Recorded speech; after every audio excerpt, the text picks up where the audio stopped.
So if you clicked on this video, you clearly have a door rattle you also want to sort out. Let's get to it. So let's quickly have a look at some of the tools you're going to need. You're going to need one of these trim tools over here. Now if you buy an average trim tool set, you're going to get one of these in the set as well. And something that has a flat edge will also help. If you don't have that, you can always just use this flat edge on the same tool. And you're also going to use this to actually remove the door card from the door itself. But I do prefer to use this tool. And I bought this on eBay quite a few years ago, and this thing is always come in handy. If you don't have one of those, you can always use one of these. This is also a door trim removal tool. And if you don't have that, well, this will probably do the trick for you on everything really. And then we need a T30, Torx 30, and you need a T20. Now I don't have a T20 like that, but I'm using my ratchet set. And in fact, you don't even need the ratchet itself, because most of the T20s you're going to undo will be able to be undone by hand. The first thing you've got to do is try and get this little cover off, and it just unclips like that. And there's a screw inside there that you're going to have to remove. So looking inside there, you can see there's the screw over there that we need to remove, and that is a T20.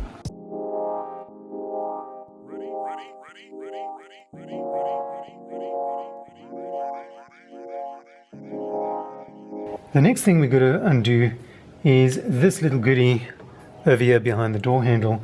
Now this one seems to be loose. Now what I've done is I've actually taken some silly putty and I've put it at the end of my pen, and you can see that this thing, it definitely has been off the door before from what I can see, because the little clip is broken. It actually has two little clips on it, and those little clips line up with two holes on either side. Someone has actually graunched this thing with a screwdriver from what I can see. But anyway, there's a T20 behind this thing, so you need to remove that screw as well. And again, it shouldn't be very, very tight. We can just use our hands. We don't need power tools or anything like that. Just undo that screw. And it's the same screw as the one we took out before. They are identical in size and length, so it doesn't matter if you mix them up. Don't worry about that. If you actually look at the grab handle of the door, you have a cover over here and you have a cover on the other side as well. There are two big screws in there, and those are your T30s, and those are the ones we need to remove. Now just using a very, very small screwdriver, we can pop these things open. There we go. We got that one off.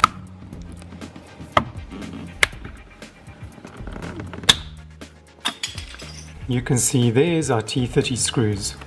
So we got one on that side and one on that side. These you will feel pretty tight, but only hand tight, okay? Don't make them too tight when you put them back together again, but also just keep in mind that these screws or bolts, they are actually holding your grab handle in place, and you don't want the grab handle to come loose in your hand when you're pulling your door closed. Now leave them in there, okay? You don't have to take them out, just leave them in there. And when you put the door pad back, they will stay there, they won't fall out. Okay, so when you put the door pad back, then it's easier to actually tighten them up again. What I normally do is all the screws I take out, I just put here in the little bin, including this cover that I took off. Then I know I can't lose them, because these little things do go missing quite easy. We've taken all our screws off. Now we're going to just pop the door card off the door. But before we do that, I forgot to tell you guys, I originally thought that maybe the cable that is right behind the door pad that runs to the electronics inside the door was loose. But I've actually discovered while driving the car, the rattle goes away when I turn the window down, and it then comes back when I turn the window up. So I'm suspecting the rattle is actually coming from inside where the window mechanism is, which means we're going to have to take the door card off, and then we're going to have to take that big cover off that covers where the window mechanism is situated. Now normally I would have the window down when I'm doing this, because it's easier to remove the door card, especially at the top section here when you need to pull it away. But in this case, I have to leave the window up because I need that cable to be right where it's sitting right now, because when I moved the car earlier, the rattle was there. So I need that cable to stay exactly where it is so I can see what it is touching, and then I can actually figure out what to do about it. I'm really having a hard time getting this thing off, so what I'm going to do is I'm going to get this tool in. There we go. And yeah, that one's stayed behind. So I'm going to have to try and get it out of the door and flip it back in. There we go. If you can, really invest in one of these. Now doing the top with the window up, like I said, is very difficult to do because you need to be pulling this away, and it's going to be kind of difficult to do that. But we need to get those clips out over there as well.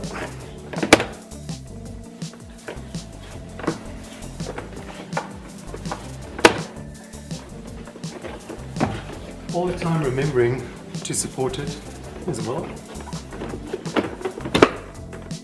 Just want to show you guys inside here. There's the door mechanism. So that usually clips into here. So that has now come out. So in order to get completely out of the door handle, we do that. And we loosen it. And then the other thing we've got to do is loosen all our electrical cables behind the door pad. I'm going to plug everything else out and do a tweeter up here. And then we're going to do the big grey one. So I just need to undo this one here. But I'm going to unclip it in the meantime. Oh, there we go. Oh, that just clips in, I see. Okay. Right, so there are 8 screws holding this thing in. 1, 2, 3, 4, 5, 6, 7, and 8.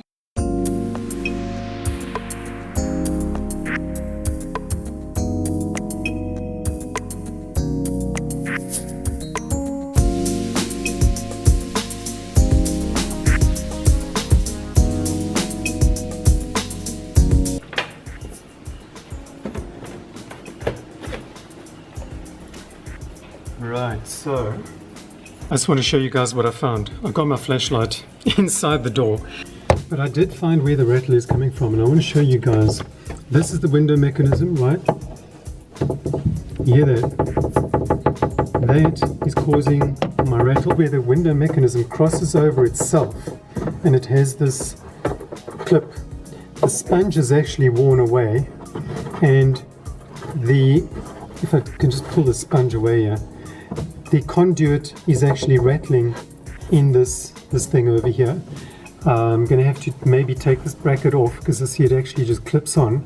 So I'm going to maybe just unclip it and put some felt on there, and also wrap some felt around the other wire so that these 2 wires are having a very hard time creating this noise.